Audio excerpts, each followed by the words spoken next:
뉴스라이브 10월 주요 뉴스입니다. 내일부터 이른바 위드 코로나, 단계적 일상 회복이 시작됩니다. 카페와 식당 등 시설의 영업시간 제한이 풀리고 사적 모임은 수도권 10명, 비수도권 12명까지 가능해집니다. 단계적 일상 회복을 앞두고 집단 감염이 나오고 있습니다. 대전 유성구 고등학교에서 학생과 교사 등 34명이 감염됐습니다. 이동 수업처럼 불특정 다수의 학생이 모이는 수업이 원인으로 지목됩니다. 수능을 앞두고 수능 방역 대책이 발표됐습니다. 수능 2주 전부터 특별 방역 기간으로 지정해 방역을 강화하고 수능 일주일 전부터는 모든 고등학교가 원격 수업으로 전환합니다. 정치인에게 정치 뉴스에 대해 질문하는 맹신형을 국회로 코너를 선보입니다. 민주당 이상민 의원은 인터뷰에서 청소년도 정치에 관심을 갖고 참여해야 한다고 말했습니다. 뉴스라이브 시작합니다. 지난해부터 이어져 오던 사회적 거리두기, 백신 접종 완료율이 70%를 넘어가면서 정부가 단계적 일상 회복을 시행한다고 밝혔습니다. 시간 제한 및 모임 인원수 제한을 단계적으로 완화하는 겁니다. 첫 소식, GBC 이슬비 기자입니다. 정부는 내일부터 코로나19 사회적 거리두기를 단계적 일상 회복으로 개편해 완화한다고 밝혔습니다. 백신 접종 완료율이 70%를 넘어선 점, 서민 경제의 어려움과 교육 결손 심화를 이유로 들었습니다. 이제는 중증, 사망 발생 억제로 방향을 전환하고 예방접종률 제고와 미접종자, 취약계층의 전파를 차단하는 데 주력하고자 합니다. 단계적 일상 회복은 3단계를 걸쳐 시행됩니다. 내일부터 시행되는 1단계에는 사적 모임이 수도권은 10명, 비수도권은 12명까지 가능해집니다. 다만 식당과 카페에서는 미접종자는 4명까지로 제한됩니다. 식당 등 모든 시설의 시간 제한도 해제됩니다. 다만 유흥시설은 밤 12시까지로 제한되고 학원은 수험생의 안전을 고려해 수능 이후에 시간 제한이 해제됩니다. 2단계에는 대규모 행사가 허용되고 3단계에는 사적 모임 제한이 해제되는 등 6주 간격으로 사회적 거리두기 체계가 완화될 예정입니다. 한편 정부는 연말 연시 모임과 활동 증가 등으로 확진자 숫자는 늘어날 것으로 내다봤습니다. 중증 환자와 사망자 발생이 증가하는 등 의료 여력이 위험한 경우에는 단기간에 비상조치를 할 수 있다고 덧붙였습니다. 또 코로나의 위험이 공존하는 상황에서 단계적 일상 회복을 시행하는 만큼 백신 접종 등 방역 참여를 당부했습니다. 지금까지 잘 해주신 것처럼 마스크 착용, 손 씻기, 실내 환기, 아플 때 검사받기 등 개인 방역 수칙은 생활화 해주시기를 거듭 요청드립니다. GBC 이슬비입니다. 백신 패스라고도 불렸죠. 단계적 일상 회복이 시작되면서 접종을 완료하거나 PCR 음성 확인서를 제출한 후 다중이용시설을 이용할 수 있는 방역 패스가 도입됩니다. 차별 방지의 취지로 만 18세 이하 소아청소년은 방역 패스에서 제외됩니다. 박민 기자의 보도입니다. 방역 패스란 실내 체육시설이나 노래방, 목욕탕 등을 이용할 때 백신 접종 증명서나 48시간 이내 발급된 PCR 음성 확인서를 내도록 하는 제도를 일컫습니다. 단계적 일상 회복이 시작되면서 위험도가 높은 다중이용시설에 대해 한시적으로 방역 패스를 적용합니다. 방역 패스는 안전한 일상 회복을 위한 불가피한 조치임을 양해해 주시기 바랍니다. 안전하게 일상 회복이 잘 이루어지면 이후에 해제하게 될 것입니다. 만 18세 이하 청소년과 코로나19에 감염됐다가 완치된 사람, 의학적 이유로 인해 접종받지 못한 사람은 방역 패스로부터 예외입니다. 차별을 방지한다는 취지입니다. 방역 패스는 현장의 혼선을 줄이면서 이행력을 높이기 위해 시설별로 1주에서 2주 사이에 계도 기간을 거친 뒤 시행됩니다. 한편 포스트 시즌을 맞는 프로야구나 K리그 등 프로스포츠 직관은 이전부터 자체적으로 방역 패스를 시행 중입니다. 이러한 시설 또한 접종 증명서를 소지한 사람이나 18세 이하 소아청소년, 의학적 사유로 접종을 못한 사람만 입장할 수 있습니다. 대심이 박민입니다. 그런데 일상 회복을 앞두고 대전의 한 고등학교에서 집단 감염이 발생했습니다. 학생 18명 등 총 34명이 확진됐습니다. 선택 과목에 따라 교실을 옮겨가며 수업을 듣는 이동 수업 과정에서 발생한 문제가 아니냐는 지적이 나옵니다. NTN 신보선 기자의 보도입니다. 집단 감염이 발생한 대전의 고등학교에서 첫 확진자가 나온 건 지난 1일. 학교는 학생들에게 확진자 발생 관련 긴급 문자를 발송했습니다. 학교에 남아있던 학생들도 시험 기간인 탓에 학원이나 스터디 카페에 머무르던 다수 학생들도 집으로 발걸음을 옮겼습니다. 그날 저녁 2학년 학생 전체가 밀접 접촉자에 해당된다며 전체 PCR 검사를 실시했습니다. 지금까지 나온 확진자는 총 34명, 학생이 18명, 교사는 1명입니다. 여기에 바이러스가 전파되면서 가족 감염은 3명, 기타 12명입니다. 결국 2학년 학생들 모두가 2주간 자가격리에 들어갔고 미처 챙겨오지 못한 교과서와 문제집은 보호자가 드라이브 스루로 받았습니다. 학생들 사이에서는 한 교실에서만 수업한 게 아닌 선택과목 이동 수업 탓에 확산이 심해진 게 아니냐는 지적도 나옵니다. 게다가 확진자가 발생한 날은 동아리 활동이 이루어지는 요일로 1학년과 2학년이 섞여 수업을 듣다 보니 더 위험하지 않겠느냐는 의견도 있습니다. 학년끼리 섞이고 반도 다 같이 섞이고 하면 이렇게 코로나가 한번 확진자가 나왔을 때 되게 무섭겠다 그런 생각이 들었어요. 대전 지역은 전면 등교를 실시 중이지만 현재 고등학교에서 백신 접종을 마친 사람은 고3과 교사뿐. 백신을 맞지 않는 2학년 학생들을 중심으로 확산이 이루어진 만큼 이동 수업 위주인 교육활동의 방식을 바꾸는 등 학교 내 방역 대책을 다시 검토할 필요가 있다는 지적입니다. MTN 뉴스 신보선입니다. 다음 소식입니다. 이제 18일 앞으로 다가왔죠. 2022학년도 대학 수학 능력 시험이 다음 달 18일 치러집니다. 관련해서 방역 대책이 나왔는데요. 수능 2주 전부터는 특별 방역을 실시하고 수능 전 일주일부터는 모든 고등학교가 원격 수업으로 전환합니다. 자세한 수능 방역 대책 JMBS 문지원 기자가 알려드립니다. 다음 달 18일 치러지는 2022학년도 대학 수학 능력 시험을 앞두고 방역 대책이 속속 나오고 있습니다. 교육부는 수능 전 2주간을 특별 방역 기간으로 정하고 수험생이 많이 다니는 입시 학원 등에 대해 방역 점검을 실시하며 지자체 협조를 받아 스터디 카페나 PC방 등 시설의 방역을 강화한다는 계획입니다. 수능 전 일주일인 11월 11일부터 17일까지 모든 고등학교는 원격 수업으로 전환합니다. 수험생 집단 감염 예방과 시험장 방역 조치를 위한 겁니다. 교육부는 코로나 의심 증상이 있는 수험생에게는 PCR 검사를 받을 것을 권장하는데 수능 전날인 17일은 기존보다 연장된 밤 10시까지 보건소에서 PCR 검사를 받을 수 있습니다. 수험생임을 밝히면 검사 결과를 빠르게 받아볼 수 있고 필요한 안내와 조치를 받을 수 있습니다. 시험 당일에는 확진이나 자가격리 여부에 관계없이 시험을 치를 수 있도록 유형별 시험장이 마련됩니다. 확진 수험생은 수능 2주 전부터 시험장이 설치된 병원이나 치료센터에 입소하게 되고 자가격리 수험생은 수능 당일 별도 시험장에서 시험을 치르게 됩니다. 수능이 얼마 남지 않은 만큼 수험생들이 방역 대책을 잘 살피고 개인 위생을 철저히 지킬 필요가 있습니다. JMBS 뉴스 문지연입니다. 교육부는 방역 대책에 이어서 수능 부정행위 방지 대책 또한 발표했습니다. 휴대폰도 무선 이어폰도 시험 중에 소지할 수 없습니다. JMBS 김서진 기자가 알려드립니다. 지난 13일 교육부는 2022학년도 수능 부정행위 방지 대책을 발표했습니다. 수능 물품 소지 관련 규정에 따르면 시험장 반입 금지 물품에는 휴대전화와 스마트워치 등 모든 전자기기가 포함됩니다. 블루투스 이어폰이나 전자담배도 반입 금지 물품입니다. 이 밖에 디지털 카메라나 전자사전, 미디어 플레이어 등도 시험장에서 소지해서는 안 됩니다. 만약 전자기기를 소지하고 시험장에 들어간 경우 1교시 시작 전 감독관에게 반드시 제출해야 합니다. 제출하지 않고 소지하다 적발된 경우 부정행위로 간주됩니다. 다만 전자기기가 의료상 필요한 경우 감독관 확인을 거쳐 소지할 수 있습니다. 연습장, 개인 샤프, 볼펜 등 개인 필기구는 쉬는 시간에 소지할 수 있지만 시험 중에는 소지할 수 없습니다. 검은색 컴퓨터용 사인펜과 검은색 0.5mm 샤프심, 수능 당일에 지급되는 수능 샤프만 시험 중에 소지할 수 있습니다. 남의 답안지를 훔쳐보는 행위, 이른바 커닝을 막기 위해 수험생 간 간격이 조정되고 국어와 수학, 영어와 한국사 과목의 시험지는 문항의 순서가 다른 홀수 짝수형으로 나누어 배부됩니다. 대리시험을 방지하기 위해 매 교시마다 응시자와 응시원서 및 수험표를 대조해 확인하고 1교시와 3교시 시험 전에는 본인 확인 시간을 별도로 가집니다. 전자기기 소지 등 부정행위 적발 시 그 해 시험이 무효로 처리되고 커닝이나 대리시험 등 부정행위의 경우 다음 해 시험 응시 자격까지 박탈됩니다.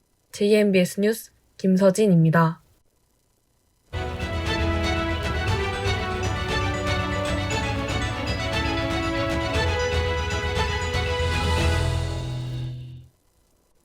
뉴스 따라잡기 시간입니다. 안지훈 기자가 나와 있습니다. 어서 오세요. 첫 번째 소식은 뭔가요? 첫 번째 소식은 여야 경선 소식입니다. 더불어민주당이 경선을 마쳤죠. 그런데 이낙연 전 대표가 무효표 처리 이의 제기를 했어요. 이게 무슨 일인가요? 더불어민주당 당규에 따르면 경선에서 중도 사퇴한 후보가 있을 경우 해당 후보의 누적 득표수는 무효 처리하게 돼 있습니다. 또 결선 투표제가 도입돼 있어 유효 투표수의 과반을 득표해야만 당선인이 결정됩니다. 이에 따라 정세균, 김두관 후보가 사퇴하기 전 득표했던 표들이 모두 무효표 처리되어 이재명 후보가 당선 요건인 과반을 살짝 넘겼고 이낙연 캠프 측에서 이에 반발을 하면서 논란이 발생했습니다.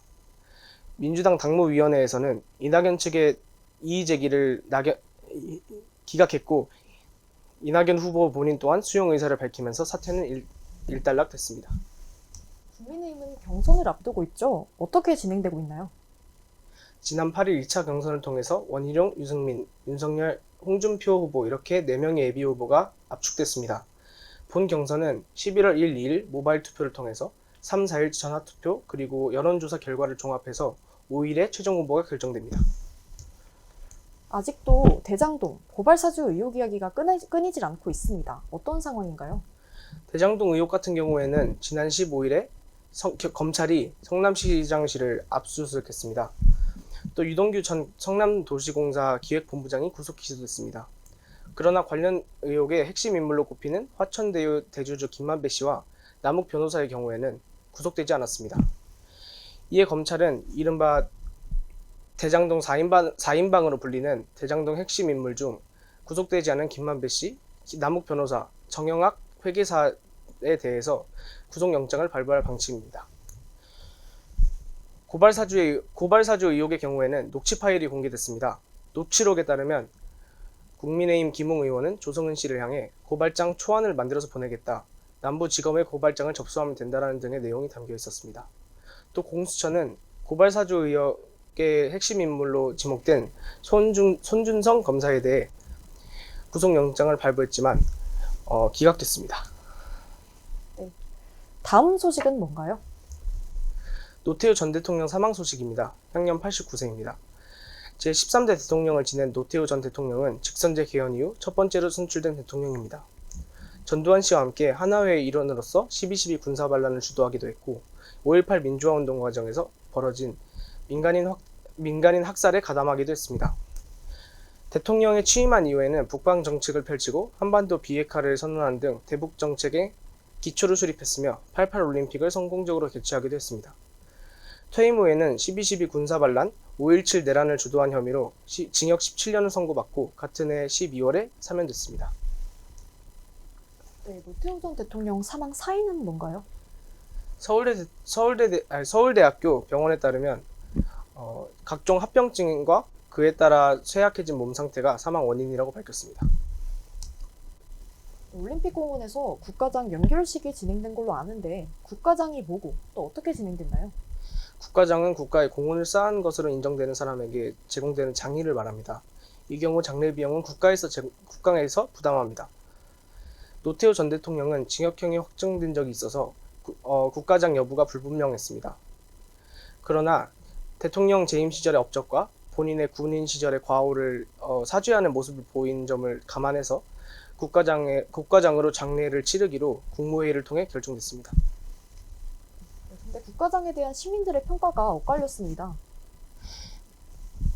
일각에서는 전두환 씨도 국가장을 해줄 거냐는 우려가 나오기도 했고 반대 의견으로 전 대통령의 예우를 박탈당한 사람에게 국가장을 해준다는 거에 반발하는 사람도 많았습니다.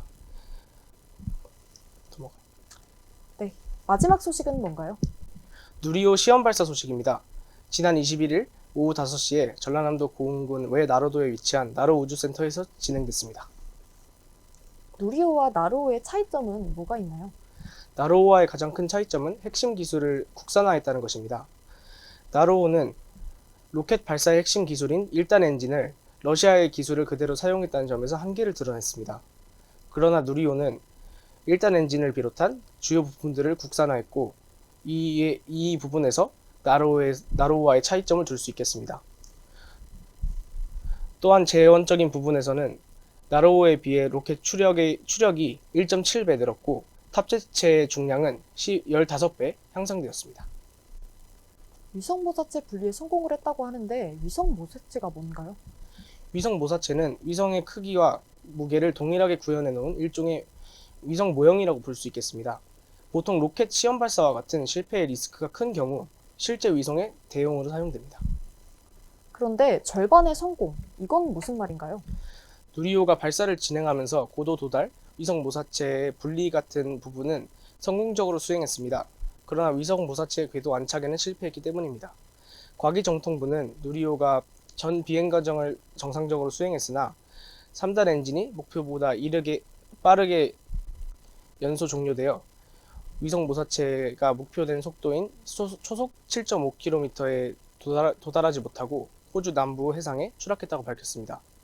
위성 모사체 궤도 안착에는 실패했지만 국내 독자 개발 발사체의 첫 비행 시험으로서 주요 발사 단계를 모두 이행하고 핵심 기술을 확보했음을 확인했기 때문에 완전한 실패라고 표현하지는 않는 것 같습니다. 네, 이번 누리호 발사를 통해 앞으로의 개발 계획은 뭔가요? 우선 내년 5월 2차 발사가 있습니다. 이때는 0.2톤의 실제 위성과 1.3톤의 위성 모사체가 함께 탑재된다고 합니다. 이때 성공할 경우 3차 발사부터는 실용 위성을 쏘게 됩니다.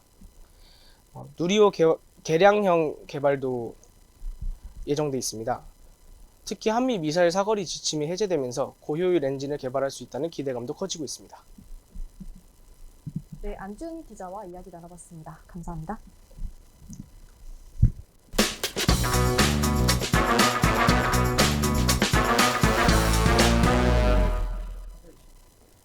야심차게 준비한 새 코너입니다. 맹신형을 국회로. 제가 직접 국회로 가서 둘러보기도 하고 현 정치인과 만나보기도 하면서 유권자가 된 혹은 유권자가 될 여러분들에게 정치가 무엇이고 또 어떻게 다가가야 하는지 친절하게 전해드리려고 합니다. 저도 이번 기회에 국회에 처음 들어가 보고 또 정치인과 이야기를 나눠봤는데요. 맹신형을 국회로 시작은 더불어민주당 이상민 의원과 함께했습니다. 보고 오시죠.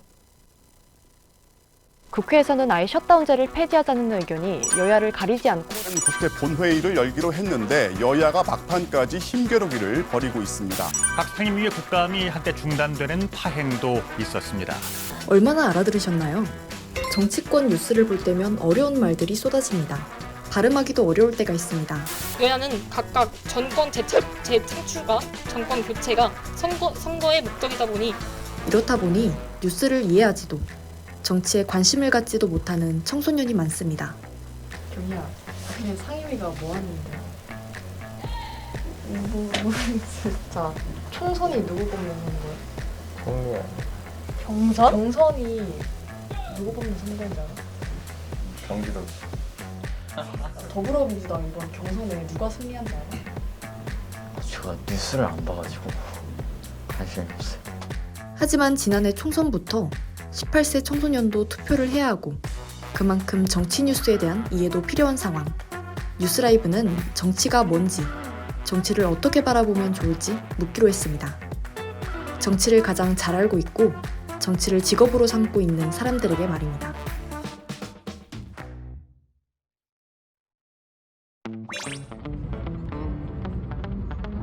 네, 저는 지금 경부고속도로에 있습니다. 국회로 가고 있는데요.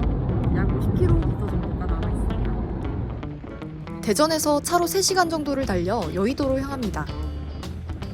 뉴스에서 보던 의사당 건물이 눈앞에 보이기 시작합니다. 네, 저희는 지금 국회에 도착을 해서 이제 들어가려고 합니다. 의원회가 나는데요. 네네. 신분을 밝히고 국회에 입성했습니다. 정치인을 만나 질문을 던지기 전에 국회를 좀 둘러봅니다. 일단 국회의원들을 취재하기 위해서 국회가 어떤 일을 하는 곳인지 알아야 되잖아요. 그래서 제가 조금 공부를 해봤습니다. 삼권 분립, 권력을 입법, 사법, 행정으로 나눈 건데요. 국회는 이 중에서 입법에 해당됩니다. 즉 법률을 만드는 역할을 합니다. 쉽게 말해서 우리가 살아가면서 마주치는 모든 법들은 이곳에서 만들어진다고 할 수 있습니다. 그리고 선거를 통해 뽑혀 법을 만드는 국회의원들은 국회의사당 바로 옆에 있는 의원회관에 사무실을 두고 있습니다.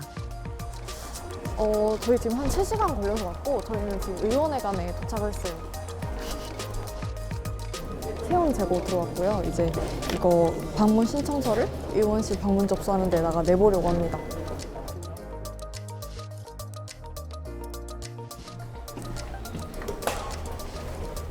네, 저희는 지금 4층에 도착을 했고요. 여기가 의원실입니다. 저희도 이상민 의원실로 한번 가보도록 하겠습니다. 참 오래 걸려서 오늘 만날 정치인의 방에 도착했습니다. 안녕하세요. 우리 감사합니다. 네. 아이고, 자 우리 이름이 어떻게 되세요? 신윤호 강사라고. 네. 아이고, 네. 감사합니다. 네, 신윤호 어디 학교 학생이지? 저 구봉고등학교 학생입니다. 구봉고등학교 몇 학년? 2학년. 2학년. 네. 내 막내딸도 지금 고등학교 1학년인데. 네. 처음 해보는 정치인 인터뷰라 약간 긴장되지만 일단 질문을 시작해봅니다. 최근에 국감 때문에 바쁘셨을 텐데 인터뷰 시간 내주셔서 정말 감사합니다. 네, 감사합니다. 반갑습니다. 우선 저는 대전 시청자 미디어 센터에서 청소년 뉴스 라이브 앵커를 맡고 있는 맹신영이라고 합니다. 예, 영광입니다. 네, 저도 영광입니다. 저희 뉴스 라이브의 주 시청층이 청소년이다 보니까 정치를 또 잘 모르고 그러다 보니까 의원님을 잘 모르는 시청자분들이 많을 것 같아요. 그래서 간단한 자기 소개 한 번만 부탁드립니다. 네, 저는 이제 지역구가 우리 대전 유성구를 지역구로 두고 있고 2004년도부터 국회의원을 시작을 해서 지금 5번째 국회의원을 하고 있습니다. 민주당 이상민 의원을 만났습니다. 변호사 출신인 이 의원은 2004년 제17대 총선에서 당시 여당인 열린우리당 소속으로 대전 유성구 지역구에서 당선됐고 이후 연달아 5번 당선돼 국회의원 활동을 하고 있습니다.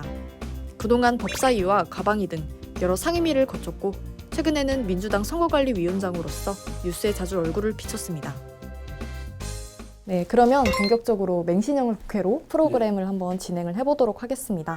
맹신영을 국회로 코너는 뉴스에서는 저희가 자주 듣지만 교과서에는 나오지 않는 단어들을 직접 물어보는 코너입니다. 네, 그러면 먼저 그럼 제가 어떻게 알아요? 그걸 교과서에 있는 것도 잘 모르는데. 의원님 스타일대로. 네. 네. 네, 그럼 먼저 여당, 야당 이게 뭔가요? 여당은 이제 어느 나라건 그 국회의원이 소속된 정당이 있습니다. A당도 있고 B당도 있고 C당도 있을 수 있고. 근데 그 중에 국가를 끌고 가는 말하자면 우리나라로 말하면 대통령 또는 그 의원 내각제, 영국이나 독일, 일본 같은 경우는 수상, 총리를 배출한 정당, 그 정당이 여당이고 그 상대방 쪽에 있는 정당이 야당이라고 합니다.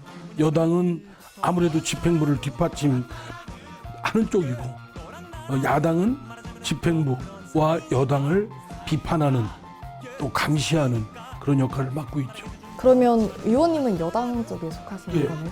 저는 이제 더불어민주당 소속이고 문재인 대통령이 더불어민주당 소속이니까 그 여당입니다. 그렇군요. 사실 저도 뉴스를 보는 청소년의 입장으로서 국회의원을 하면 떠오르는 이미지들이 있어요. 그래서 제가 사진을 준비했는데 한번 봐주시겠습니까? 이렇게 이런 이미지들이 떠오르더라고요.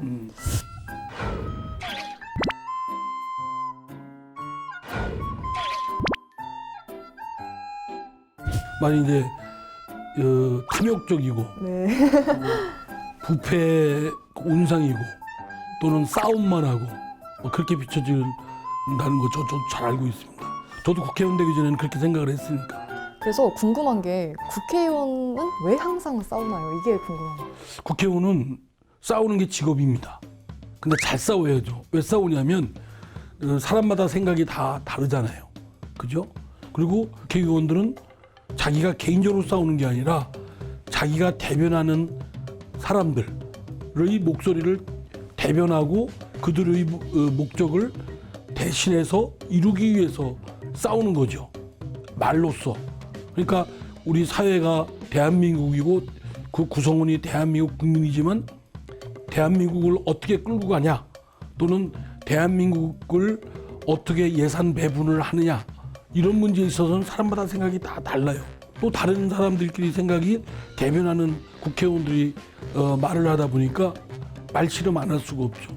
그런데 매너 없게 또는 더티하게 그 페어플레이가 아니고 또는 인신공격 그러나 국회의원은 어느 나라건 자기가 속한 정당에 그 정당은 또 자기를 지지한 그 정당을 지지하는 또는 국회의원을 지지하는 사람들을 대변하는 역할이기 때문에 그 대변하는 사람들의 생각과 이해관계와 그거를 대변하고 하다 보면 누구 말이 맞느냐라는 논쟁을 하게 되죠. 예를 들어서 지금 코로나 때문에 많이 힘들지 않습니까? 특히 힘든 분들이 그 우리 동네에 있는 음식점, 식당 또는 자영업 하시는 분들이 그 방역 때문에 영업이 안 되니까 엄청난 손해를 보고 있잖아요. 그럼 이거를 어떻게 할 거냐 가지고 이제 논쟁이 붙습니다. 그 정의당은 이분들에 대해서 그 손실부상을 전액을 다 손실해 주자라는 쪽이고 더불어민주당은 형평성 차원에서 그리고 그 막대한 재정을 어떻게 감당할 거냐. 그러니까 다 줄 수는 없고 조금씩 그 뭐 80% 또는 일부 한정돼서 줘야 된다. 이거 가지고 논쟁이 붙는 거예요. 국민의힘도 있고 또 생각이 여러 생각이 있을 수 있기 때문에 뭐 그렇습니다. 그런 것들입니다. 다만 그 방법과 절차와 여러 가지 행위는 법이 정해진 방법, 또 스마트한 방법, 또 젠틀한 방법으로 해야 되겠죠. 네, 알겠습니다. 그러면 너무 이렇게 사례들을 잘 말씀해 주셔가지고 제가 질문을 그러면 각 당은 기본적으로 어떤 입장 차이가 있어서 싸우는지 궁금합니다. 철학 차이도 있고 이해관계도 있고 또 그러니까 자신들이 대변하는 계층의 목소리 뭐 이런 거가 주되게 작용하죠. 우리가 보수와 진보라고 보통 얘기하는데 보수는 지금까지 해온 그 질서를 그대로 지킨다는 전제하에서 부분적인 수정은 있을지언정 지금까지 해온 건 그대로 지켜야 된다라는 쪽이고 진보는 그것보다는 변혁 지금까지 해온 것도 존중을 할 필요 있지만 변화 쪽에 더 방점을 두는 쪽이고 보수 쪽은 좀 안정 쪽을 방점을 더 두는 쪽이죠. 그러나 그렇다고 해서 진보가 이 안정을 완전 무시하는 것도 아니고 또 그 보수가 변화를 또 배격하고 그러는 건 아니에요. 그렇기 때문에 양쪽은 공통점이 있죠. 네. 근데 제가 최근에 뉴스를 한번 봤는데 같은 당 안에서도 갈등이 일어나는 경우가 있더라고요. 당연히 다르죠. 저도 더불어민주당에서 네. 네. 차 폭탄도 받고 그러니까. 그 최근에 이재명 후보하고 이낙연 전 대표가 약간 집안 싸움이라고 하는 그런 상황이 있었잖아요.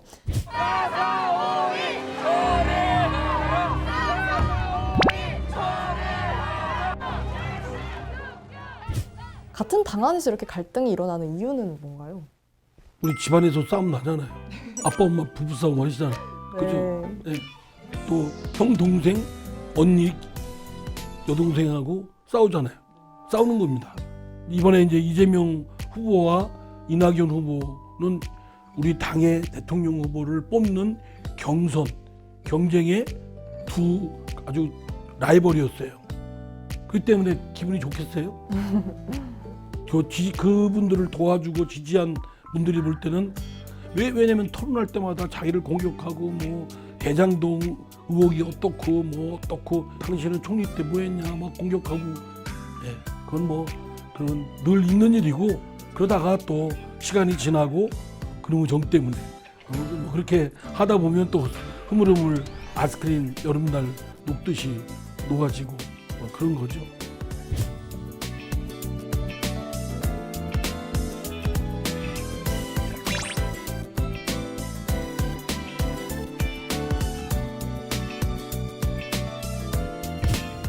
네. 그러면 마무리 지으면서 추가 질문을 드리고 싶어요. 청소년이 정치를 바라봄에 있어서 중요하게 생각해야 하는 것은 어떤 걸까요? 지금까지 이제 정치에 대해서 이렇게 좀 부정적인 것들에 대해서만 좀 질문하시고 그랬는데 사실은 정치는 매우 중요합니다. 그렇기 때문에 거기 정치를 하는 사람들이 기대만큼 못해서 그 사람들이 비판은 할 수 있어도 난 정치에 관심 없어, 무관심, 외면, 이거는 결국은 자기한테 피해가 옵니다. 그리고 악화가 양화를 구축한다고 그럼 나쁜 맘 먹은 사람, 자격이 안 되는 사람들이 정치를 하게 되면 결국은 피해는 고스란히 정부한테 오는 거거든요. 유권자가 투표하는 것도 정치고 그럼 잘해야 되죠, 그죠?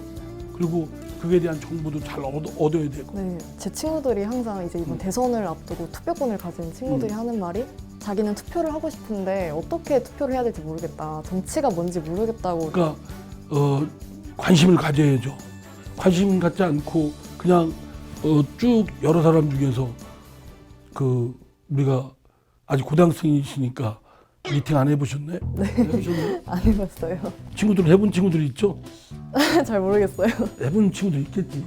근데 하여간 저희 이렇게 미팅할 때 파트너에 대해서 내가 평소에 어떤 나는 이런 이성하고 사귀고 싶다 이런 생각이 평소에 좀 있으면 딱 눈에 띄는 사람이 있는데 그런 거 없고 나는 이성에 관심도 없고 그러면 가서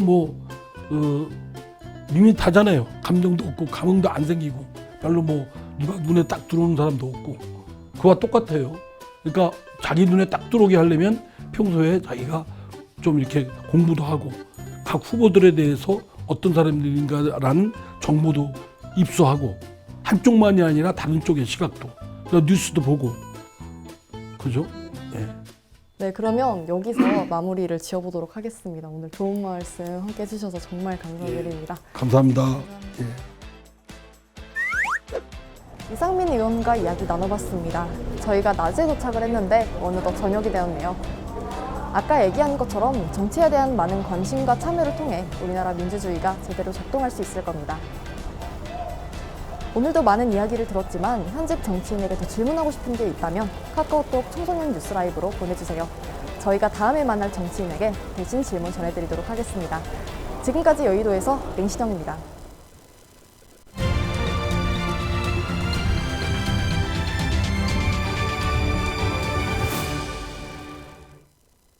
글로벌 뉴스입니다. 이용현 기자 나와 있습니다. 어서 오세요. 첫 번째 소식은 뭔가요? 네, 첫 번째 소식, 세계 인기 오징어 게임 청소년 무방 의류입니다.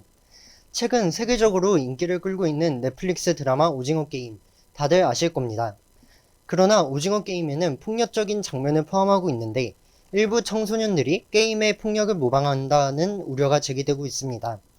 영국의 존 브랜스턴 초등학교에서 아이들이 운동장에서 오징어 게임에 나온 놀이를 하며 총 쏘는 신용을 했다며 학부모에게 오징어 게임 시청 관련 경고문을 보내고 벨기에의 한 학교에서도 어린이들이 운동장 놀이를 하면서 게임에서 진 친구들을 때리는 등 참가자들이 죽는 오징어 게임을 흉내내고 있다고 밝혔습니다. 미국의 부모 텔레비전 미디어 위원회는 넷플릭스가 미성년자에게 유해한 콘텐츠가 배포되지 않도록 문지기 역할을 해야 한다고 경고했습니다. 전 세계적으로 오징어 게임이 흥행하는 만큼 청소년이 모방하여 위험한 일이 없도록 대책이 필요해 보입니다. 네, 두 번째 소식은 뭔가요? 네, 두 번째 소식.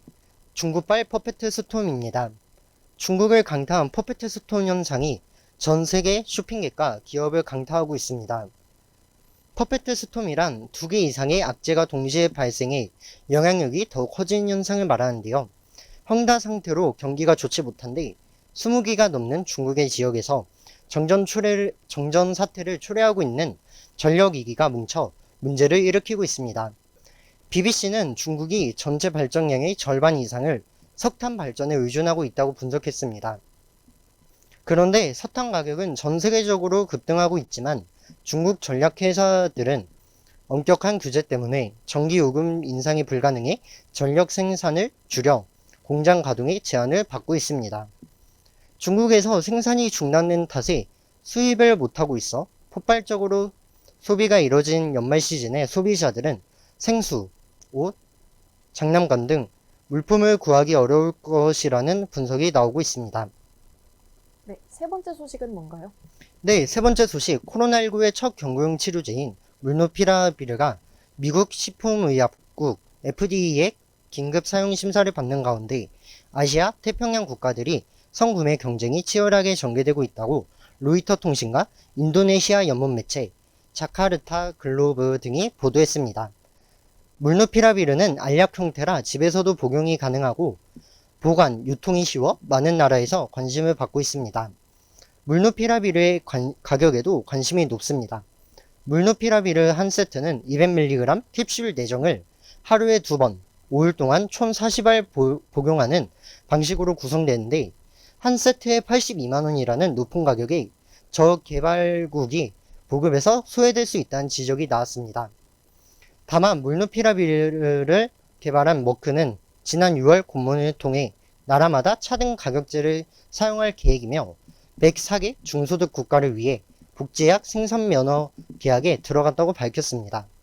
영국의 과학 분석 업체 에이피니트에 따르면 현재 한국, 호주, 뉴질랜드 등 10개 국가가 머크와 물누피라비르 구매 계약을 체결하거나 계약을 위한 협상을 진행하고 있다고 전했습니다.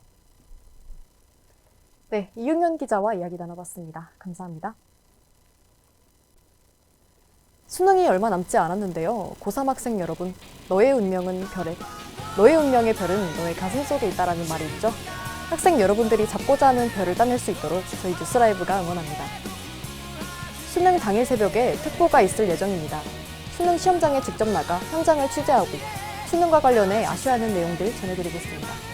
지금까지 맹신영이었습니다. 시청해주신 여러분 고맙습니다.